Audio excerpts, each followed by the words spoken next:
Boa noite a todos, meus irmãos. Eu convido você a abrir a sua Bíblia em Êxodo, capítulo 20.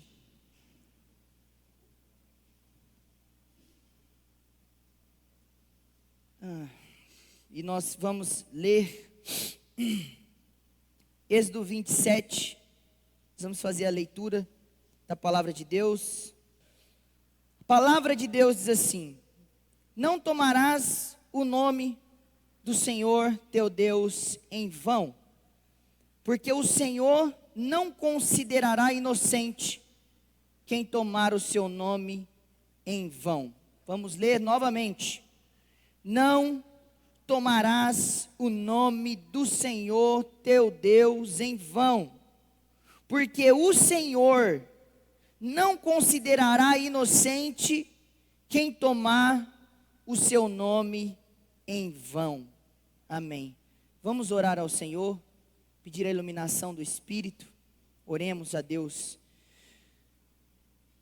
Pai, fala conosco a sua palavra, que ela é santa, que ela é poderosa, porque ela possui toda a autoridade sobre nós, porque ela é inerrante, ela é infalível, ela é suficiente para nós, Senhor.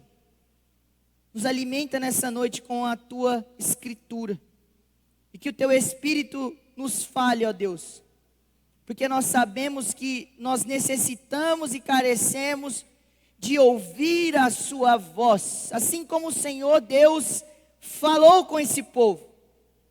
Fala conosco hoje pela tua palavra, Senhor. Em nome de Cristo, oramos e pedimos o teu favor. Em nome de Jesus, amém, amém. Podem se assentar.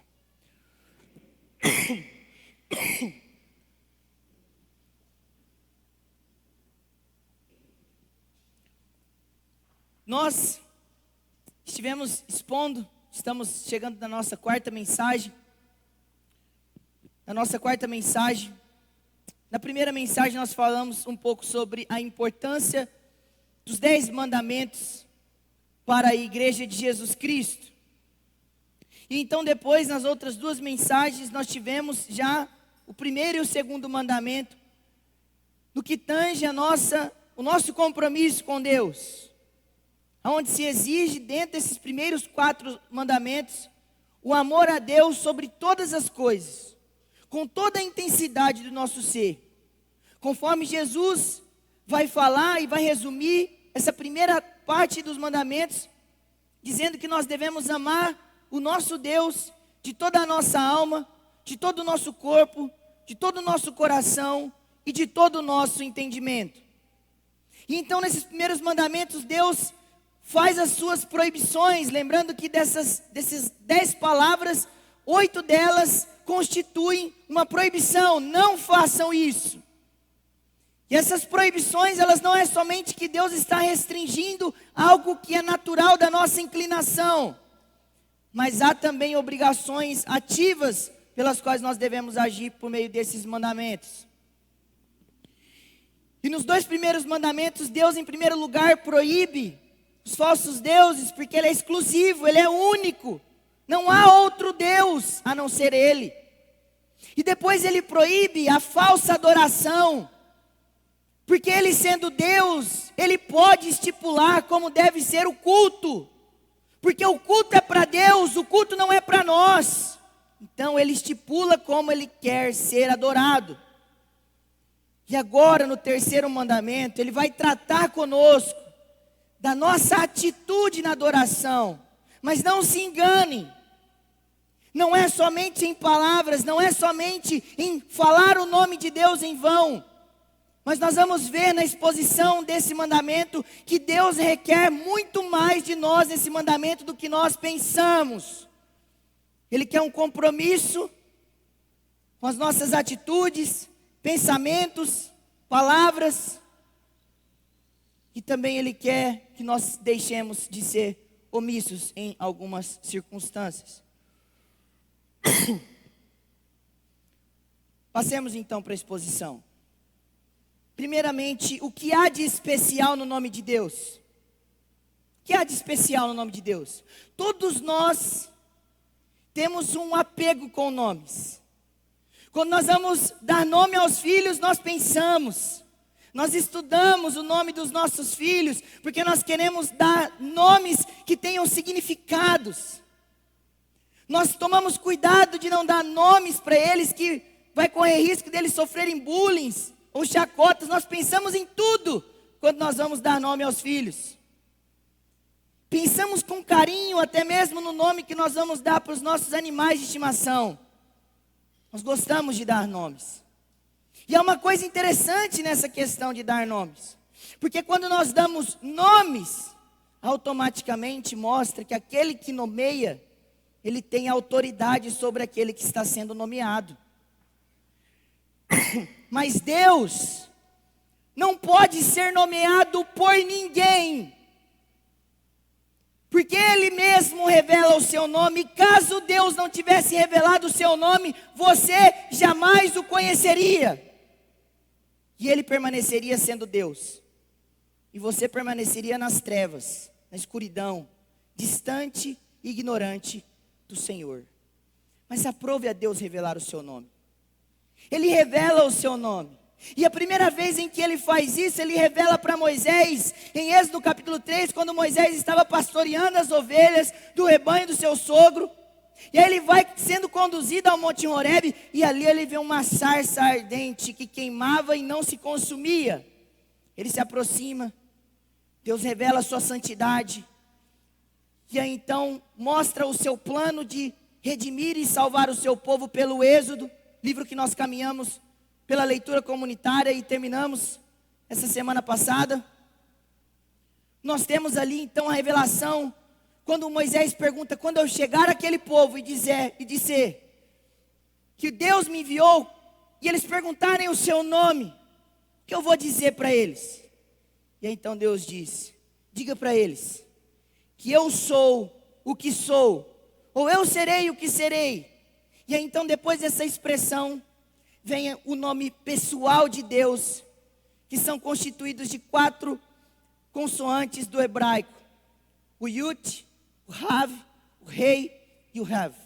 E nesse nome, nessas expressões, Deus está comunicando para nós algo muito especial e diferente, distinto de Deus, de todos os seres. Porque quando nós vamos estudar teologia, nós temos algo muito interessante e apenas didático, para que nós possamos conhecer melhor o Deus que se revela na Escritura.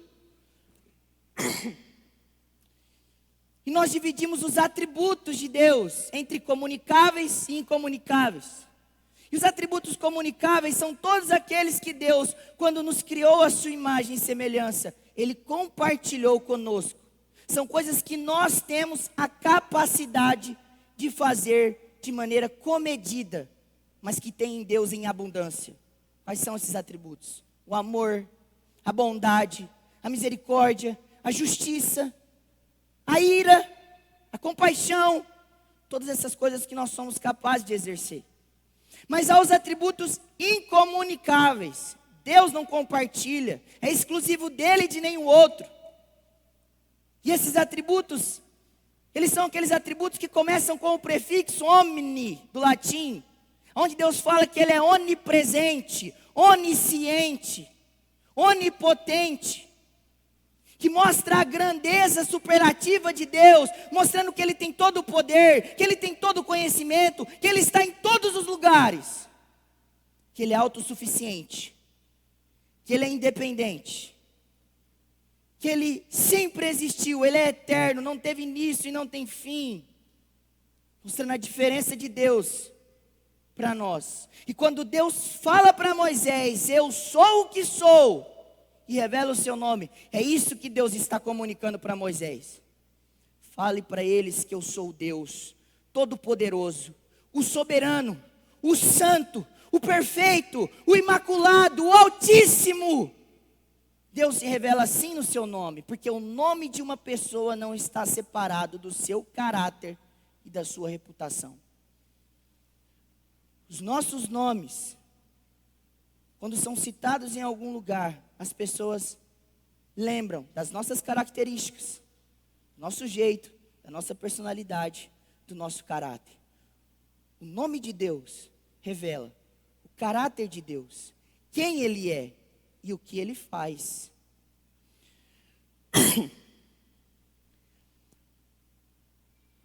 Exemplo disso é que na literatura hebraica isso acontece muito. Jacó e Esaú, por exemplo. Esaú nasceu peludo e vermelho. O nome dele significa exatamente isso, aquele que é peludo e vermelho. Jacó nasceu apegado ao calcanhar de Esaú. E o nome de Jacó significa aquele que é apegado ao calcanhar, ou usurpador, ou enganador, porque ali eles entenderam que havia uma luta pelo direito de primogenitura em nascer primeiro.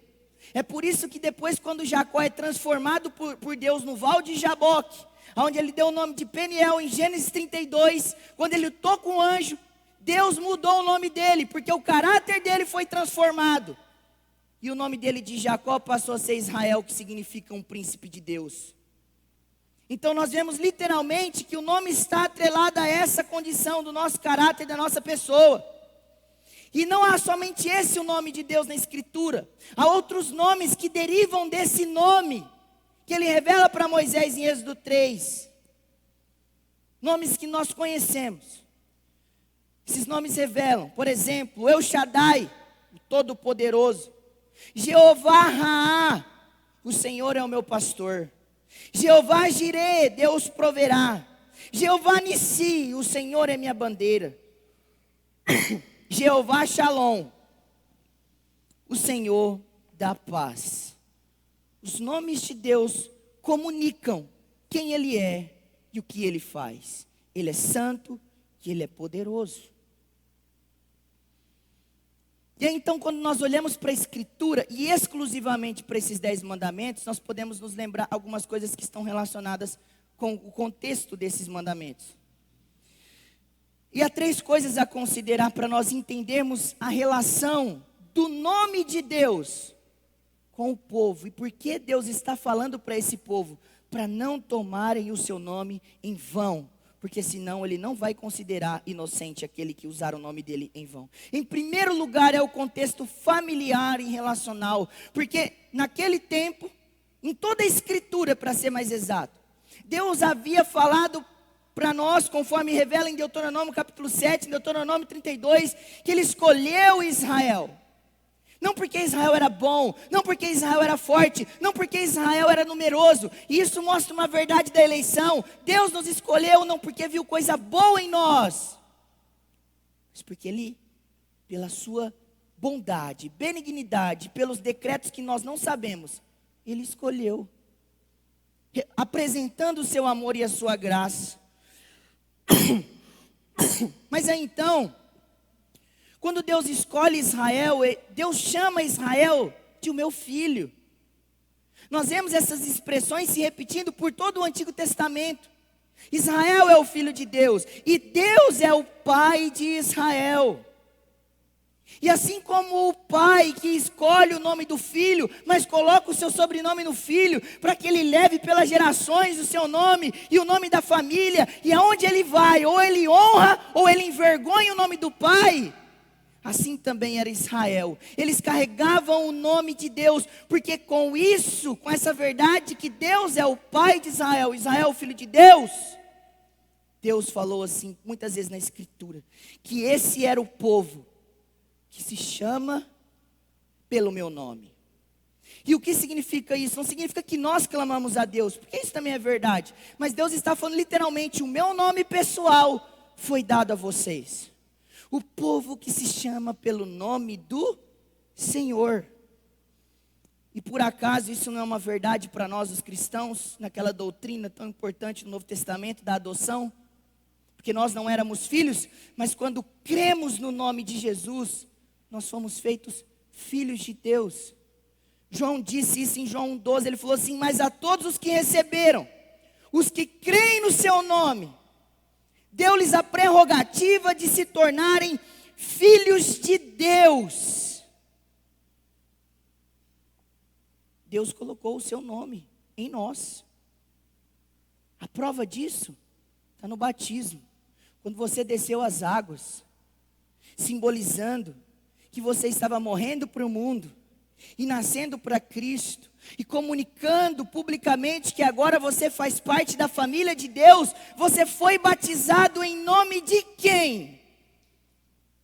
Do Pai, do Filho e do Espírito Santo de Deus. Você carrega o nome de Deus. O nome de Deus está sobre nós.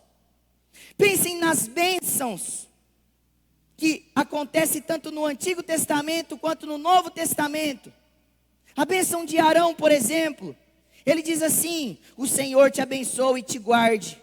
O Senhor faça resplandecer o seu rosto sobre ti e tenha misericórdia de ti. O Senhor levante sobre ti o seu rosto e te dê paz. Que aí vem.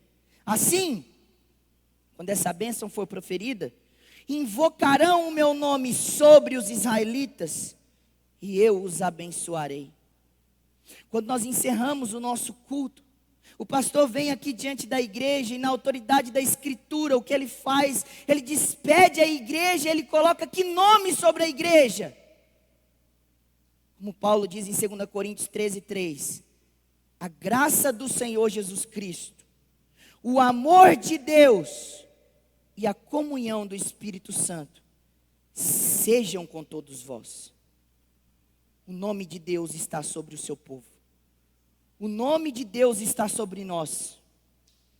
Mas aí nós temos o contexto da aliança, não somente esse contexto paternal, o contexto da aliança, ele retrata a cultura daquele tempo, como de um pacto de suzerania e vassalagem, porque lembrem-se, Deus resgatou esse povo. E agora, como um grande contrato, Deus estabelece as suas leis como o Senhor para os seus vassalos e dizem: olha, uma das coisas que eu exijo é que vocês honrem o meu nome, que agora vocês são meus. E não foi isso que Deus disse em Êxodo 19? Vocês serão minha propriedade exclusiva, sacerdócio real, nação santa. E não foi isso que Pedro disse da igreja em 1 Pedro capítulo 2, verso 9 e 10? Vós sois sacerdócio real, propriedade exclusiva, povo santo de Deus. Se aplica para a igreja.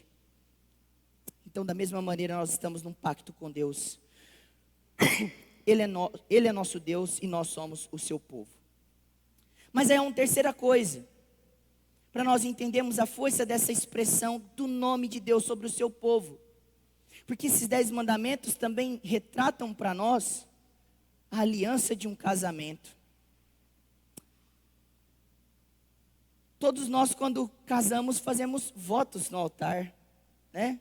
Prometemos, fazemos um juramento àquela pessoa onde Deus é testemunha, a igreja é testemunha, de nós estamos firmando uma aliança. E da mesma forma, essa metáfora do casamento, ela acontece tanto no Antigo quanto no Novo. Você pode ler o Antigo Testamento. Oséias é um livro que está só com essa metáfora. Israel é a sua esposa e Deus é o seu noivo, sua esposa. Da mesma forma como nós olhamos para o Antigo Testamento, a igreja de Jesus Cristo é a noiva e Cristo é o seu noivo. E por acaso uma esposa não recebe o nome do marido? Hoje não é mais obrigado, né?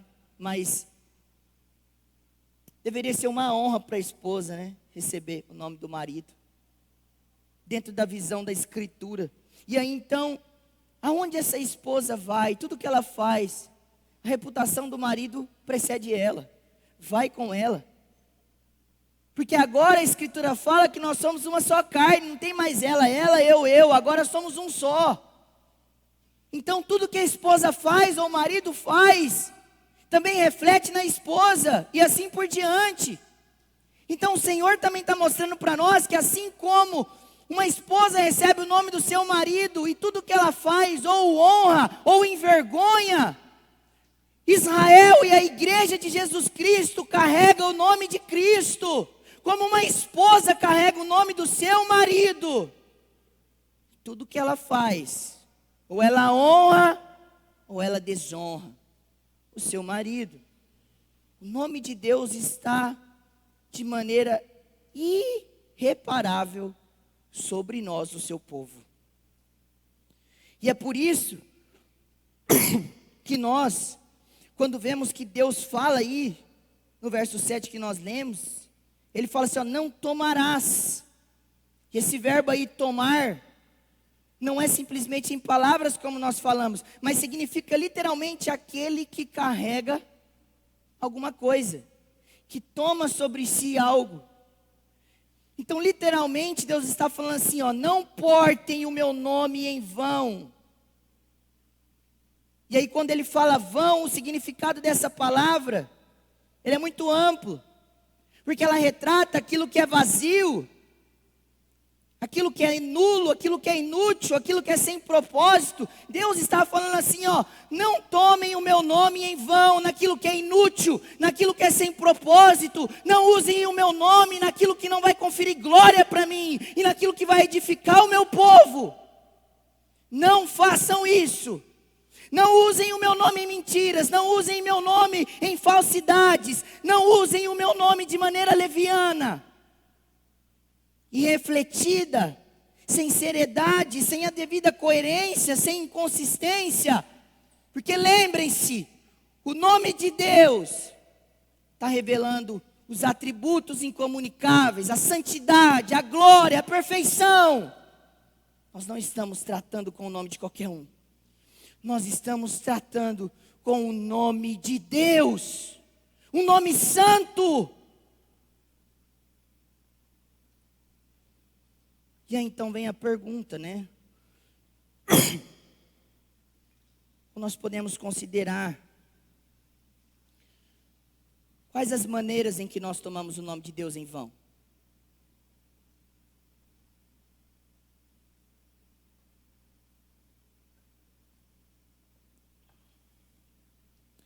Uma vez que, como nós falamos na introdução, nós pecamos e transgredimos os mandamentos por atitudes, palavras, pensamentos e omissões, eu queria analisar com vocês agora como nós quebramos esse mandamento por meio dessas 4 coisas. Em primeiro lugar, pelas nossas atitudes. Então a gente já quebra aqui um paradigma de pensar que a gente só toma o nome de Deus em vão quando a gente fala do nome de Deus nas brincadeiras. Mas é muito mais do que isso.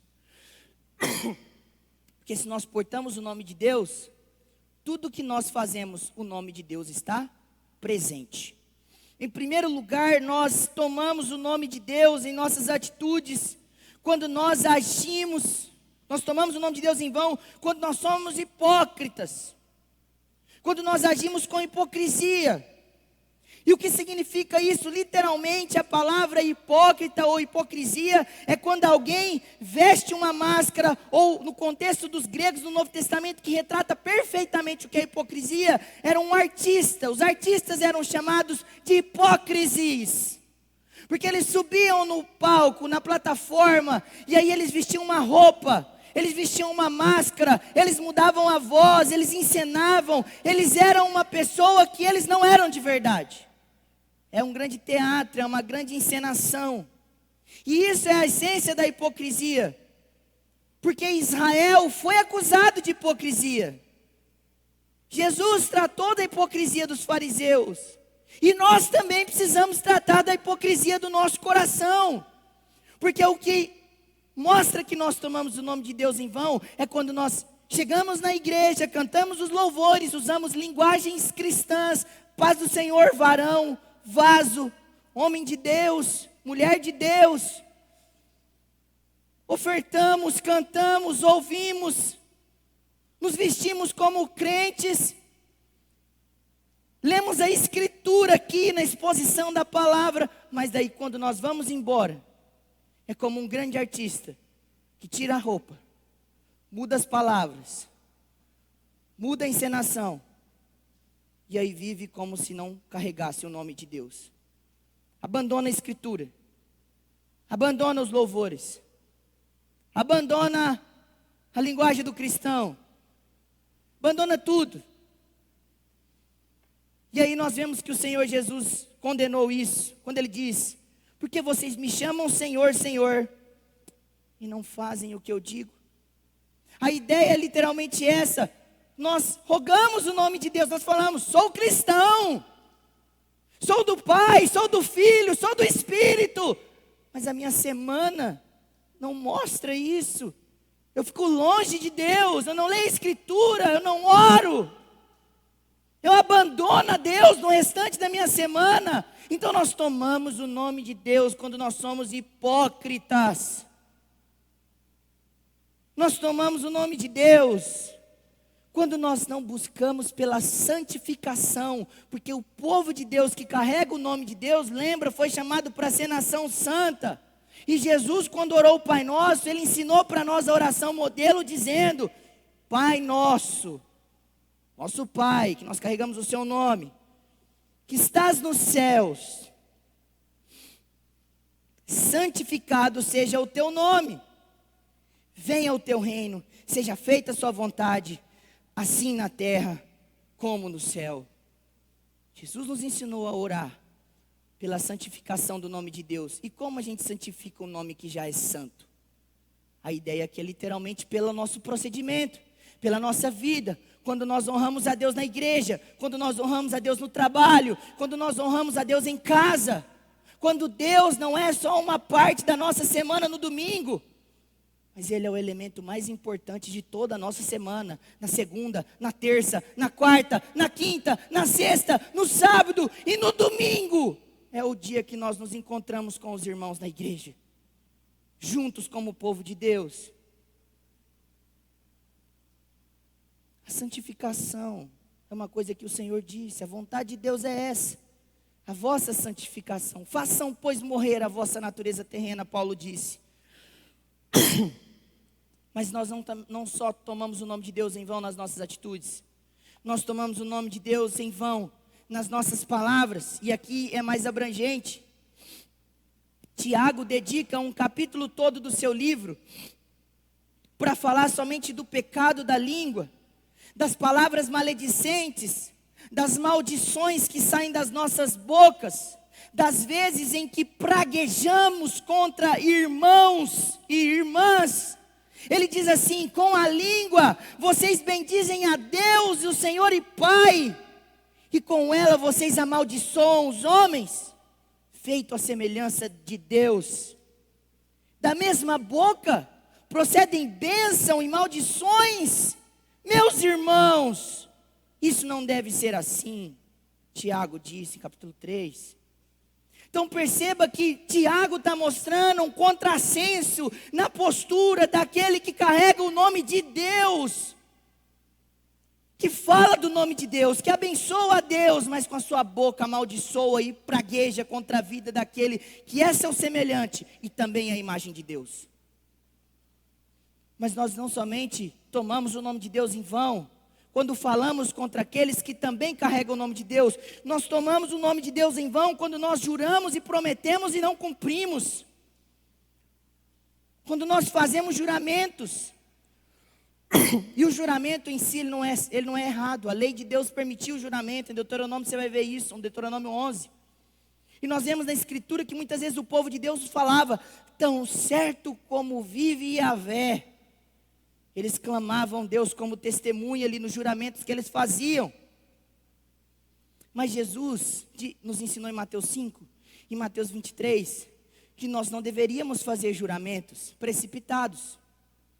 Nós não poderíamos jurar por Deus, mas nós também não poderíamos jurar pelo templo, que era costume do judeu. Uma forma do judeu, não vou jurar por Deus, porque eu posso não cumprir, eu vou pecar.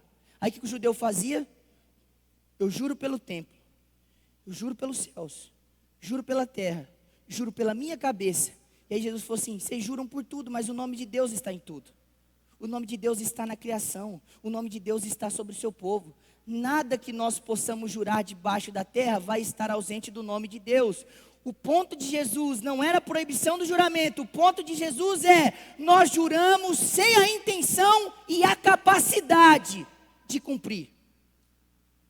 Nós fazemos juramentos que nós nunca tivemos o desejo, a intenção, e sabíamos que não tinha condição espiritual, emocional e todas as outras coisas de cumprir esses juramentos. Então, nós não podemos jurar quando nós não podemos cumprir. Em terceiro lugar, nós quebramos o mandamento pelo uso da manipulação e da avareza. E aí 2 grupos me chamam a atenção: os políticos e os teólogos da prosperidade. Que o evangelho para eles, o nome de Deus, é um grande trampolim para alcançar aquilo que eles almejam. O nome de Deus é utilizado de maneira vã pelos políticos, porque o nome de Deus se torna algo somente para ganhar votos. E a prova disso é que você não vê nenhum político durante 4 anos, só quando antecede a eleição. Aí ele aparece dando paz do Senhor, falando em nome de Jesus, falando do reino. Nada contra cristãos serem eleitos. Que a Bíblia fala que nós temos que se envolver com todas as coisas. Os cristãos são chamados para se envolver com a política também. Mas o ponto é que Deus está ensinando para nós, em toda a Escritura, e também está mostrando para nós que o nome de Deus é usado para manipular e para alcançar benefício próprio. Pensem nos teólogos da prosperidade. Renato Vargem fala uma coisa interessante. Para esses, o mundo religioso é um ramo profissional. A igreja é uma grande empresa. O evangelho é o grande produto. E os cristãos são os consumidores. Para eles o ministério é simplesmente isso, um meio de ganhar, de vencer, de crescer na vida. Nunca para servir, para pastorear o povo de Deus, como Pedro disse em 1 Pedro capítulo 5, verso 1. Pastoreais o rebanho de Deus, não por sorte da ganância. Nós usamos o nome de Deus também, em vão. Quando aqueles usam por subjetivismo as profecias e as profetadas que nós conhecemos. Quando as pessoas falam, Deus falou no meu coração para dizer para você isso e aquilo. E aí então começam as profecias, assim diz o Senhor. E aí então eles rogam, eles chamam o nome de Deus para trazer uma coisa, uma revelação. E aí é curioso que você começa a ver em algumas coisas na televisão, que o cara que roga essa relação íntima com Deus, o que ele começa a revelar? Aí ele revela o CPF, o RG. Você pergunta, se por acaso é o Serasa para me falar o CPF? Aí as pessoas eles começam a trazer revelações de coisas inúteis. E aí nós podemos fazer um gancho relacionado com o ponto anterior da avareza. E aqui eu peço licença para contar uma experiência. Alguns anos atrás, morava em Ilha Solteira, fui em um congresso de uma igreja que tem apóstolo. E aí lá naquele congresso, o apóstolo mandou desligar as câmeras. Desliguem as câmeras, porque as pessoas podem não entender isso. E aí então falou assim, Deus está falando comigo aqui agora, estou ouvindo, está falando. Deus falou que tem 3 pessoas aqui dentro, que vai dar 200 mil, agora. E aí de 200 mil, ele foi para 180. De 180, ele foi para 160. E aí ele foi caindo, até chegar nos centavos. E aí então a gente vê que as pessoas rogam essa autoridade, essa relação íntima e especial com Deus, para falar que Deus está ordenando a gente fazer alguma coisa. E aí nós podemos já ir para o próximo ponto, que também está relacionado com os 2 pontos anteriores, que é o uso do nome de Deus por despotismo e a usurpação da posição e a autoridade de Deus. Porque esses homens, esses apóstolos, eles rogam para si uma autoridade e uma intimidade que somente eles têm. Eles são os mediadores entre a igreja e Deus. A igreja não tem relação direta com Deus. É eles que trazem toda a orientação de tudo. E detalhe, o ponto da palavra deles é sempre uma ordem, nunca é baseado no conselho, uma orientação, é sempre uma ordem autoritativa. Eles julgam que são inerrantes e infalíveis, porque Deus falou diretamente com eles. Quem vai falar o contrário? O apostolado moderno faz isso. E lembrem-se, se vocês querem saber quem pode ser apóstolo, lê Atos 1. Pedro vai falar, quando Judas morre, ele fala assim, alguém tem que assumir o lugar de Judas. Quais as credenciais que Pedro usa? Andou com os 12, viu Jesus fazer tudo o que fez, morrer, ressuscitar e ascender aos céus. E vai ocupar uma posição fechada e permanente. 12. Morreu os 12, acabou. Quando vai surgir apostolado de novo? Depois do século XIX. Praticamente 19 séculos sem apostolado, porque a igreja toda entendeu que não haveria de ter apóstolos, mas daí chega alguém no século XIX e decide que Deus falou com ele e falou que ele era apóstolo. E aí começa a ordenar um monte de apóstolo. Mas aí nós temos também o papado da igreja católica. A igreja católica com o papa também usurpa essa posição por despotismo. E o Hernandes Dias Lopes diz que ele faz isso de 3 maneiras. Porque ele usurpa a trindade, rogando nomes e títulos que são dados somente a Deus Pai, Deus Filho, Deus Espírito. Em primeiro lugar, o Papa usurpa o lugar de Deus, pois ele se denomina o Pai da cristandade. Ele toma o lugar do Pai. Em segundo lugar, ele usurpa o lugar do Filho, porque ele se auto-intitula a pedra fundamental da igreja. Em segundo lugar, ele usurpa o lugar do Filho, porque ele declara ser o cabeça e o chefe da igreja militante e triunfante. E em terceiro lugar, ele usurpa o nome do Espírito, porque ele diz, o nome do Filho também, né? Porque ele diz que ele é o sumo pontífice, que significa literalmente aquele que constrói pontes, que é o mediador entre Deus e a igreja. E isso só é dado a Jesus. Paulo disse isso em Timóteo, que Cristo é o único mediador entre Deus e os homens, não há nenhum outro. Mas aí também ele usurpa o lugar do Espírito Santo, pois ele se auto-intitula vigário, substituto de Cristo na terra.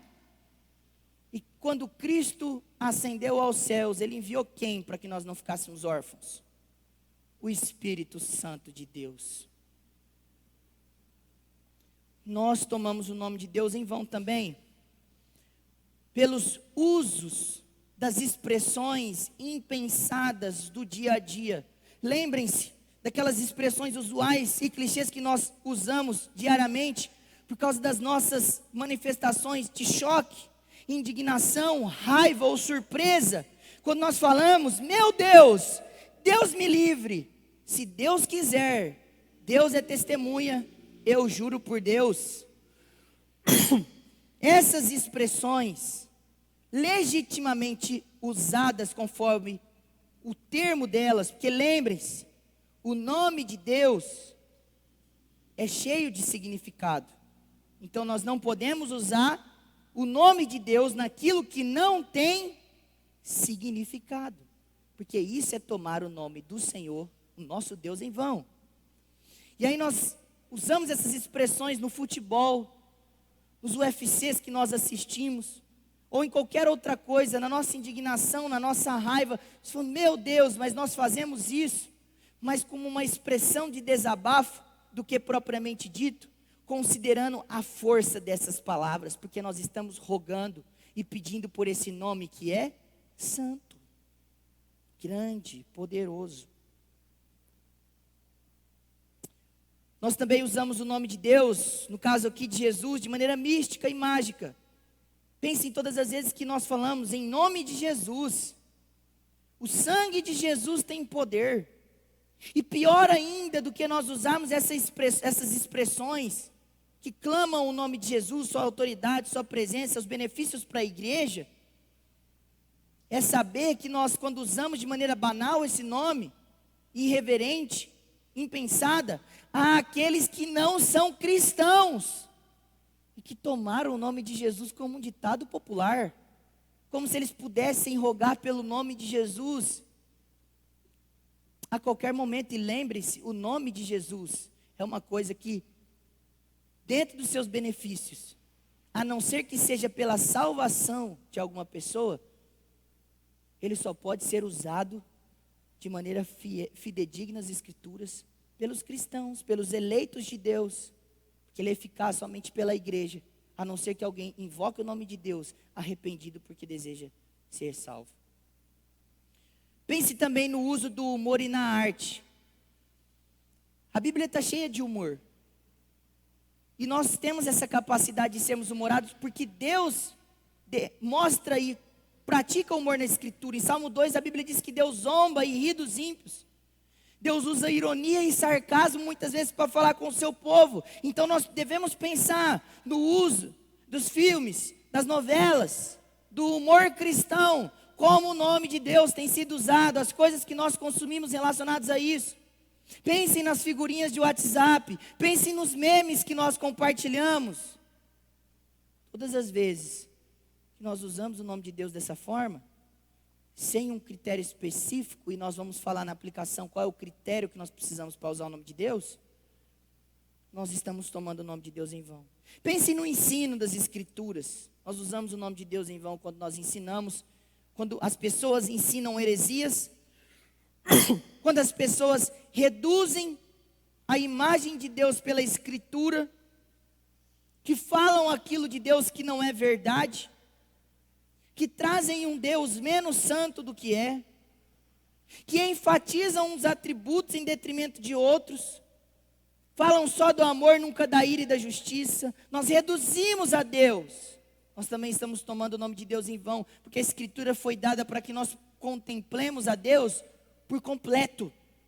Nós não podemos, como em um restaurante self-service, nos servirmos da Escritura e falar assim, esse atributo eu quero, esse eu não quero, esse eu quero, esse eu não quero. Nós não temos essa autoridade, porque o Senhor deu toda a sua verdade, todo o seu ser revelado, para que nós contemplemos Ele por completo. Então quando reduzimos a Deus e a sua imagem, nós também tomamos o seu nome em vão. Pensem nas omissões dos decretos de Deus do conselho. Paulo fala isso em Atos 20, quando ele pregou para a igreja de Éfeso. Ele falou assim, eu estou livre do sangue da cabeça de vocês, porque eu preguei todo o conselho de Deus, mas há alguns entendidos e sábios, que entendem que sabem mais aquilo que é melhor para a igreja do que Deus. Porque se Deus deu a Escritura para nós, e falou de todas as doutrinas, por exemplo, a eleição, que é um tema que gera um conflito entre as pessoas. Aí uma vez um rapaz falou para mim, nós não podemos falar sobre eleição para a igreja, porque se a igreja souber que ela é eleita, escolhida de maneira irrefutável, imutável, ela vai viver no pecado. Mas lembrem-se, a doutrina da eleição, ela sempre vem acompanhada do ensino da união com Cristo. Aquele que é eleito está unido com Jesus. Paulo disse, Cristo vive em mim, não sou eu mais quem vivo. Então, não ensinar uma doutrina e omitir uma verdade de Deus, porque tem medo do que a igreja vai fazer, ou as pessoas vão fazer, está errado. Porque a Escritura foi dada para nós ensinarmos ela de maneira completa. Por acaso alguém está chegando aqui, não adulterarás, vamos pular esse capítulo muito polêmico, vai dar problema na igreja. Não, tudo é ensinado na Escritura, tudo deve ser falado na Escritura. Pense nas promessas mentirosas dos falsos profetas. Jeremias dá esse exemplo. Os profetas falavam, paz, paz, Deus vai trazer paz, Deus vai trazer isso, Deus vai trazer aquilo. Mas aí então, Deus fala assim, eu não mandei e não enviei esses profetas que estão falando em meu nome. Eu vou trazer espada e a fome sobre eles. Pensem nas pregações também preguiçosas. Jesus disse assim em Mateus 12:36, digo-vos que no dia do juízo, no dia do acerto de contas, os homens terão de prestar contas de toda palavra inútil que proferirem. E aqui a palavra inútil também é traduzida em algumas Bíblias como frívolas. E qual é o primeiro pensamento que nós temos que elas significam? Palavrões, palavras de baixo calão. Mas qual é o significado dessa palavra aqui no grego? É literalmente palavras preguiçosas. Jesus estava questionando as pessoas que ensinavam, queriam ensinar sem sacrifício, queriam pregar sem dor, queriam pregar sem trabalho. Então sabe qual que é o ponto aqui? Jesus está falando assim, de todas as palavras preguiçosas, ou seja, quem vai pregar, quem vai ensinar, precisa se debruçar na Escritura, precisa estudar mesmo, precisa ralar na Bíblia. Precisa falar com propriedade aquilo que a Escritura ensina. Porque todas as vezes, então, que nós fazemos de maneira preguiçosa, isso não se aplica somente aos pregadores, se aplica a todos os cristãos, que decoram lá uma frase e aí só fala dessa frase para todo mundo. Todo crente precisa estudar a Escritura. Todo crente tem essa responsabilidade. Nós não podemos falar do Evangelho, falar das coisas de Deus de maneira preguiçosa. Nós tomamos o nome de Deus. Aí pense agora, atitudes, palavras, pensamentos. Pense nas ideias equivocadas que nós temos sobre Deus. Idealizamos um tipo de Deus, mas ele não é o Deus da Escritura. Nós tomamos o nome de Deus dessa forma. Pensem, para citar a pregação anterior, da nossa motivação no culto. Qual a nossa motivação? É sermos servidos ou servir ao Senhor? A nossa motivação no culto também faz com que os nossos pensamentos honrem ou desonrem a Deus. Nós não podemos estar aqui somente de corpo presente. Pense nas omissões. Quando nós deixamos de reconhecer os atos e atribuir todas as boas coisas, todas as dádivas, todo o dom perfeito que vem do alto, somente a Deus. Pensem nas vezes que nós fazemos vista grossa para aquilo que desonra o nome de Deus. Pense nas vezes em que nós somos coniventes com práticas que desonram o nome de Deus. E Paulo fala isso em Romanos 2, quando ele ensina para a igreja que a condenação não vem só sobre aquele que pratica o pecado em si, mas sobre aquele que também apoia e é conivente. Não pratica, mas apoia. A condenação é da mesma forma sobre essa pessoa. Então as nossas omissões também desonram o nome de Deus.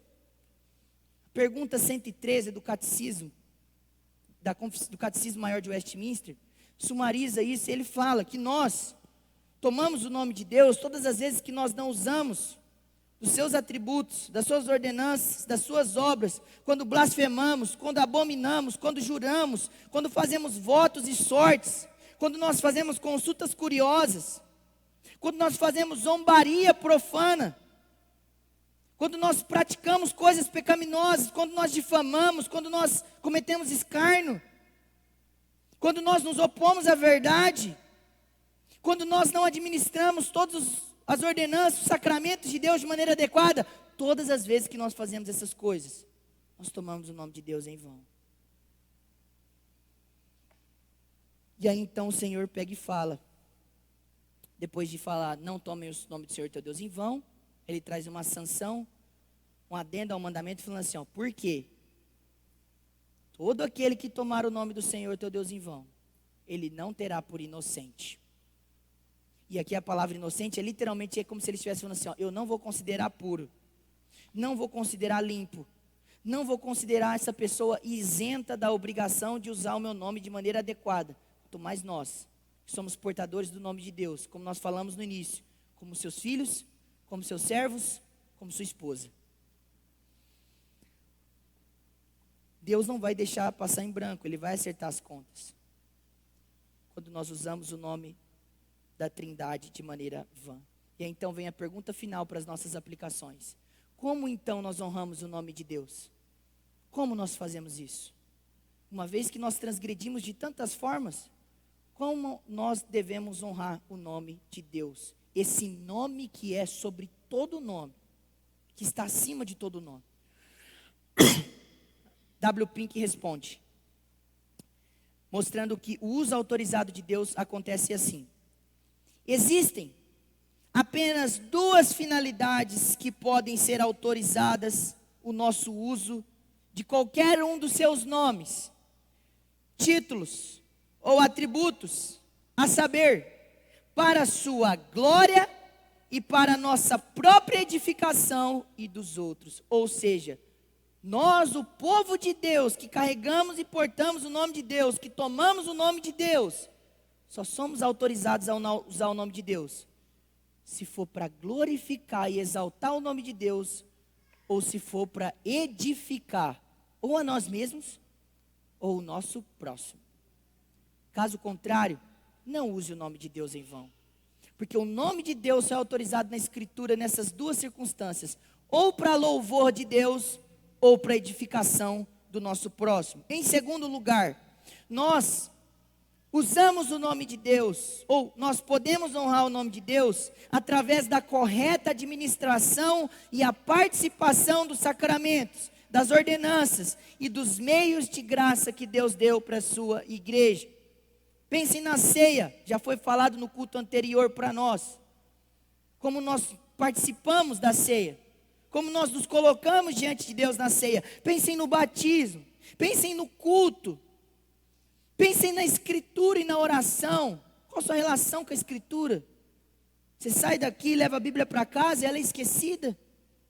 Pensem na oração, um meio de graça. Você se relaciona diariamente com Deus? Todas as vezes que nós negligenciamos a escritura, não nos relacionamos com ela, nós estamos desonrando ao Senhor. Então, quando nós nos relacionamos bem com a escritura, quando nós oramos, quando nós participamos da ceia com toda a empolgação, entusiasmo devido a esse momento em que nós sentamos à mesa do Senhor Jesus, pensem no batismo, uma vez que nós já fomos batizados e o batismo não pode acontecer novamente. Pensem quando novos convertidos são salvos, e aí então nós batizamos novas pessoas, nós nos alegramos, nós vamos com toda a carga espiritual, emocional, entusiasmo quando vemos essas coisas. Todas as vezes que nós somos fiéis na exposição da doutrina, na pregação, e participamos da pregação, e ouvimos a pregação com a devida deferência a Deus, então nós também estamos honrando a Deus. Em terceiro lugar, Paulo mostra para nós em 1 Coríntios que era uma igreja muito problemática e cheia de pecados, mas que também era a igreja de Jesus. Ele mostra para nós que a disciplina na igreja é a principal forma em que nós demonstramos honra ao nome de Deus e o devido tratamento ao pecado. Porque se o pecado, seja ele de qualquer natureza, e nós já abordamos todos os âmbitos que nós poderemos transgredir, não só esse mandamento, mas todos os outros, atitudes, pensamentos, palavras, omissões.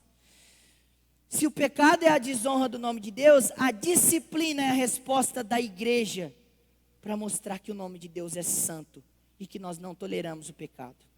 Todas as vezes que alguém é disciplinado, que a igreja é disciplinada pelo seu líder, pelo seu pastor, pela sua liderança, Deus está demonstrando o seu cuidado. Lembre-se, nós somos filhos de Deus, e Hebreus 12 vai dizer que aquele que não é disciplinado não é filho, mas aquele que é disciplinado é filho de Deus.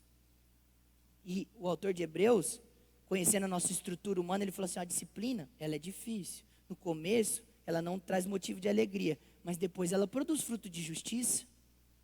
Então percebam que Paulo está falando para esses irmãos sobre uma pessoa lá em 1 Coríntios capítulo 5, que estava com um pecado imoral terrível, e eles estavam se orgulhando daquilo, eles estavam indiferentes àquilo. Aí sabe o que Paulo falou? Falou assim: está vivendo de maneira imoral, contínua, foi repreendido e não mudou, expulsa ele da igreja. Paulo disse isso, está lá em Coríntios. E por que Paulo disse isso? Para dar a devida honra ao nome de Deus, porque no meio do povo de Deus, que carrega o nome de Deus, as pessoas não podem viver de qualquer forma. A disciplina é a forma que nós honramos o nome de Deus dentro da igreja também. Além disso, nós honramos o nome de Deus quando nós olhamos de maneira apropriada para Jesus. E Jesus é o centro da nossa fé. O Pai honrava e glorificava Jesus, e nós vemos isso acontecendo nos evangelhos. Jesus é em primeiro lugar para nós, então, um grande exemplo, porque ele ora em João 17, Pai, eu te glorifiquei na terra. Jesus nunca tomou o nome de Deus em vão. Jesus sempre glorificou e santificou o nome do Pai. Jesus também, nós devemos olhar para ele como uma questão de salvação, porque Paulo vai dizer em Atos 4,12, que não há salvação em nenhum outro, pois debaixo do céu não há outro nome entre os homens pelo qual nós devamos ser salvos. Então somente no nome de Jesus há salvação. Em terceiro lugar, nós devemos considerar o nome de Jesus também, a sua pessoa, em relação à sua glória. Fazer tudo para a glória de Jesus. Porque Paulo vai dizer para nós em Filipenses 2,5, que por isso Deus também o exaltou com soberania e lhe deu um nome que está acima de qualquer outro nome, para que ao nome de Jesus se dobre todo o joelho, dos que estão nos céus, na terra e debaixo da terra, e toda língua confesse que Jesus Cristo é o Senhor, para a glória de Deus Pai, amém. Percebam que a glória de Jesus também é outra coisa que nós devemos considerar e fazer tudo também para a glória do seu nome. E então, em último lugar, eu quero dizer para você, que depois de nós ouvirmos tantas coisas relacionadas às formas em que nós podemos pecar e transgredir esse mandamento, se nós temos no mínimo uma ação do Espírito no nosso coração, há um desespero que vem sobre nós, porque a gente fala assim: meu Deus, eu tomo o nome de Deus em vão o tempo todo, eu uso do nome do Senhor de maneira inapropriada, irreverente, blasfema.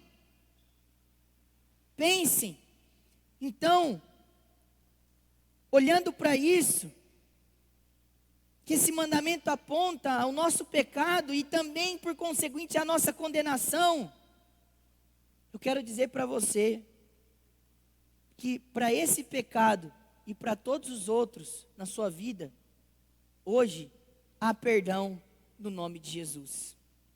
Caso você tenha transgredido esse mandamento e qualquer outro, eu quero dizer para você, Deus é poderoso para perdoar o seu pecado.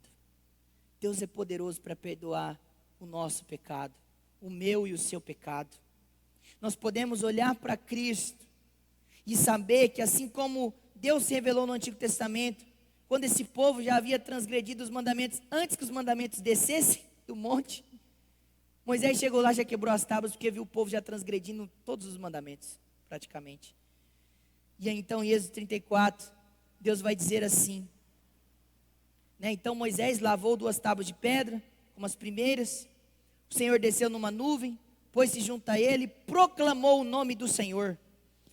E aí disse assim, tendo o Senhor passado diante de Moisés, proclamou, Senhor, Senhor, Deus misericordioso e compassivo, tardio em irar-se, cheio de bondade e de fidelidade, que usa de bondade com milhares, que perdoa a maldade, a transgressão e o pecado, que de maneira alguma considera o inocente quem é culpado, que castiga o pecado dos pais nos filhos e dos filhos, até a 3ª e 4ª geração. Percebam que Deus revela a sua misericórdia. Ele revela a sua severidade, mas Ele também revela a sua compaixão. E Jesus é o único socorro que nós podemos ter quando nós olhamos para esses mandamentos e nós não conseguimos cumprir. Porque então nós nos lembramos que quando Jesus morreu na cruz, Ele morreu pelos pecados de quando você tomou o nome de Deus em vão. Ele morreu pelos pecados que você transgrediu de cada um desses mandamentos, de todas as formas que você poderia transgredir. Cristo assumiu a sua culpa. Se você crer em Jesus, se você o confessa, se você o confia, você é um perdoado do Senhor. Então fica claro para nós que nós devemos olhar para o Senhor. E se nós pudéssemos resumir essa maneira de tomar o nome de Deus em vão, eu gostaria de encerrar aqui com as palavras de Paulo em Colossenses 3:17. E tudo quanto fizerdes, quer por palavras, quer por ações, fazei em nome do Senhor Jesus, dando graças por Ele a Deus Pai. Amém?